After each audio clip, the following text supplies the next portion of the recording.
कांग्रेस 5 अक्टूबर से हरियाणा के सभी 90 विधानसभा हलकों में पैदल सद्भावना यात्रा निकालेगी। कांग्रेस के वरिष्ठ नेता ब्रजेंद्र सिंह ने यात्रा को लेकर हरियाणा न्यूज से खास बातचीत की। तो आइए जानते हैं इस खास बातचीत में यात्रा को लेकर कांग्रेस नेता ब्रजेंद्र सिंह ने क्या जानकारी दी है। हमारे साथ बातचीत करने के लिए कांग्रेस के वरिष्ठ नेता और चौधरी ब्रजेंद्र सिंह पूर्व सांसद मौजूद हैं। सर, हरियाणा न्यूज पर आपका स्वागत है। सबसे पहले तो आपकी यात्रा के विषय में हम जानकारी लेंगे। सद्भावना यात्रा आप निकाल रहे हैं, क्या संदेश पूरे देश भर को, पूरे प्रदेश भर को इस यात्रा के दौरान आप देते हुए नजर आएंगे? पराजिता जी, धन्यवाद आपका। जैसा आपने जिक्र किया, 5 अक्टूबर से सद्भाव यात्रा शुरू करेंगे, कांग्रेस के झंडे तले करेंगे और ये यात्रा जो है ये पूरे प्रदेश में होगी, सभी 90 हलकों में होगी और पूर्ण रूप से ये पैदल यात्रा होगी, पद यात्रा होगी और करीब 6-7 महीने इसमें लगेंगे।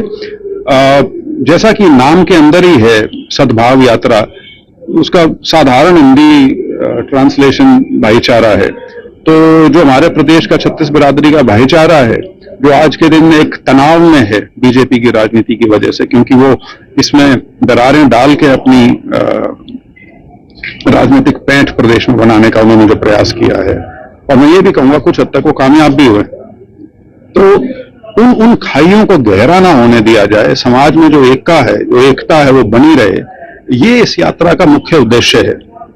इसका ये मतलब नहीं है कि लोग राजनीति अपने हिसाब से करते हैं, वोट किसको देते हैं उसकी वैसी कोई बात नहीं है, लेकिन वोट के लिए कम से कम समाज को तार तार कर दें या उसके अंदर इतना विष पैदा कर दें कि लोग एक दूसरे से एक घृणा भाव रखना शुरू कर दें, हम उसके खिलाफ ये यात्रा का मुख्य उद्देश्य वो है।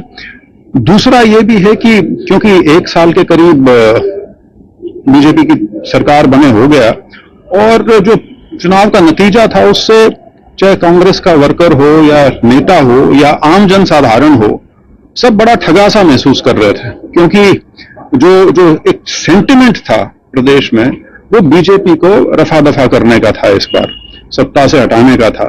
लेकिन किन्हीं कारणों से वो बात पूरी जब ना हो पाई तो एक बड़ी उदासीनता सी थी।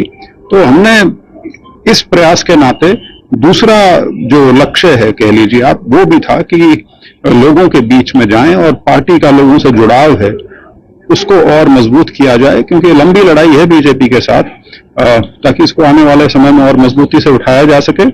इसके अलावा प्रदेश के मुद्दे हैं, देश के मुद्दे हैं और यात्रा जिन इलाकों से निकलेगी, हरियाणा के अलग अलग इलाकों से, वहां के जो लोकल इश्यूज हैं वो भी इसके अंदर उठाए जाएंगे। 36 बिरादरी को एक साथ लेकर जरूर चला जाएगा, मगर क्या कांग्रेस जो पार्टी है उनके वरिष्ठ नेता भी क्या इस यात्रा में आपके साथ मौजूद रहेंगे? जिन जिन हलकों से आप निकलेंगे, जिन विधानसभा से निकलेंगे, क्या वहां के तमाम विधायक, वरिष्ठ नेता भी आपके साथ होंगे? हम सबको इस यात्रा से जुड़ने के लिए निवेदन करेंगे और मुझे उम्मीद है ज्यादातर लोग इसमें जरूर शामिल होंगे किसी ना किसी स्टेज पे। अच्छा, ये बात कांग्रेस की आती है, चूंकि वरिष्ठ नेता भी हैं आप, तो गुटबाजी कहीं ना कहीं बहुत ज्यादा प्रबल नजर आती है और कहीं ना कहीं इसी वजह से विपक्ष को साधते हुए जो सत्तारूढ़ पार्टी वो नजर आती है कि अध्यक्ष का चुनाव नहीं हो पा रहा है, नेता विपक्ष इतना समय हो चुका है, नेता विपक्ष अभी तक नहीं चुना जा पाया है। तो क्या लगता है ये जो सद्भावना यात्रा आप निकाल रहे हैं, इसका सीधा असर कांग्रेस ऐसा पार्टी को संगठन मजबूत बनाने में भी इस कारगर साबित होती हुई नजर आएगी? देखिए, जब हमने इस यात्रा के बारे में विचार किया और उसके बारे में सोचना शुरू किया, तब तक कांग्रेस का संगठन बनना भी शुरू नहीं हुआ था। लेकिन बड़ी खुशी की बात है कि कांग्रेस का संगठन अब एक शक्ल ले रहा है। 32 जिलों में जिला अध्यक्ष नियुक्त हो गए हैं, बाकी नियुक्तियां भी जल्दी हो जाएंगी। तो उस नाते ये अच्छा संयोग है कि जब हमारी यात्रा चलेगी उस समय तक करीब करीब पूरे प्रदेश में संगठन अपनी जगह पे होगा और उससे यात्रा को कह लीजिए या कांग्रेस को कह लीजिए एक बल स्वाभाविक तौर पे मिलेगा।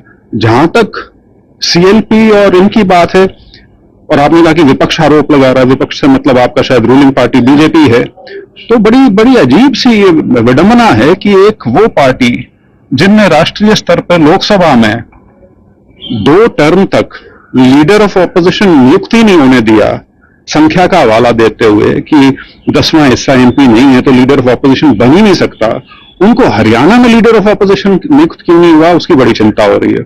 मुझे बड़ा हंसी आती है। दूसरा, वो प्रदेश के अध्यक्ष की नियुक्ति की बात करते हैं कांग्रेस की, 1.5 साल से उनका राष्ट्रीय अध्यक्ष नियुक्त नहीं कर पाए हैं वो। तो क्योंकि बीजेपी कहती कुछ और है, सोचती कुछ और है, मन में कुछ और होता है। मैं सिर्फ ये कहना चाहूंगा कि हमारी नियुक्तियां जो हैं उनके राष्ट्रीय अध्यक्ष की नियुक्ति से पहले हो जाएंगी। एक आखिरी सवाल सर, पूर्व मंत्री हैं चौधरी बीरेन्द्र सिंह, उन्होंने बीते दिनों एक बयान दिया था जो काफी ज्यादा राजनीतिक गलियारों में चर्चा का विषय बना हुआ है कि उन्होंने कहा कि जो वरिष्ठ नेता हो चुके हैं, बुजुर्ग हो चुके हैं, उन्हें रिटायरमेंट ले लेनी चाहिए ताकि युवा पीढ़ी को मौका मिल सके, जिसके उत्तर में भूपेन्द्र सिंह हुड्डा के द्वारा कहा गया है, और भूपेन्द्र सिंह हुड्डा को भी साधने की कोशिश की गई थी, उनके द्वारा कहा गया कि ना ही मैं टायर्ड हुआ हूं ना ही रिटायर्ड हुआ हूं। तो इस प्रकार की जो गुटबाजी कह सकते हैं या जो बोलबाली है, ये भी यहाँ पर देखने को मिलती है। तो किस प्रकार से संगठन मजबूत हो पाएगा, पार्टी स्ट्रांग हो पाएगी? देखिए, कुछ चीजों को, कुछ बयानों को उस रूप में देखना चाहिए जिसमें वो कही गई होती हैं। चौधरी बीरेन्द्र सिंह ने खुद इसी मीटिंग में या इससे पहले वाली में ये भी कहा था, जब किसी ने कहा कि चौधरी साहब आप तो रिटायर हो गया, तो उन्होंने कहा था मैंने सिर्फ इलेक्शन लड़ने से रिटायरमेंट ली है, राजनीति से रिटायरमेंट नहीं ली और मरते दम तक नहीं लूंगा, तो आप उसकी चिंता ना करें। तो जो असंध की मीटिंग का जो आप जिक्र कर रहे हैं, वहां पे जो कहा गया वो एक सरल भाव से, क्योंकि हुड्डा जी और मेरे पिताजी करीब बराबर से के ही हैं, हुड्डा जी शायद 1.25 साल छोटे हैं, और तो इस तरह की नोक झोंक जो है टू एंड फ्रो वो चलता रहता है। और राजनीति में रिटायरमेंट कभी ऑप्शन ही नहीं होती। राजनीति में आप स्वेच्छा से अगर साइड हो जाएं तो अलग बात है, रिटायरमेंट नहीं होती, लेकिन समय जरूर होता है। समय बदलता है तो व्यवस्थाएं भी बदलती हैं, तो उसमें आप उसको लेकिन उम्र के हिसाब से डिफाइन नहीं कर सकते। राजनीति में उम्र तो उस हिसाब से होती है कि आपका राजनीतिक जीवन कितना लंबा है, और जितना राजनीतिक जीवन लंबा हो, व्यक्ति की क्रेडिबिलिटी लोगों में उतनी ज्यादा होती है। राजनीति कोई एक दिन का, एक महीने का या एक साल का प्रोजेक्ट नहीं है कि आपने आज किया और 1 साल किया और उसके बाद आप जम जाएंगे, ऐसा बहुत बहुत कम होता है। राजनीति एक मैराथन है, और खासतौर पर इलेक्टोरल पॉलिटिक्स एक मैराथन है। तो मैराथन में, इस तरह की मैराथन में, राजनीतिक मैराथन में रिटायरमेंट एज कोई नहीं होती।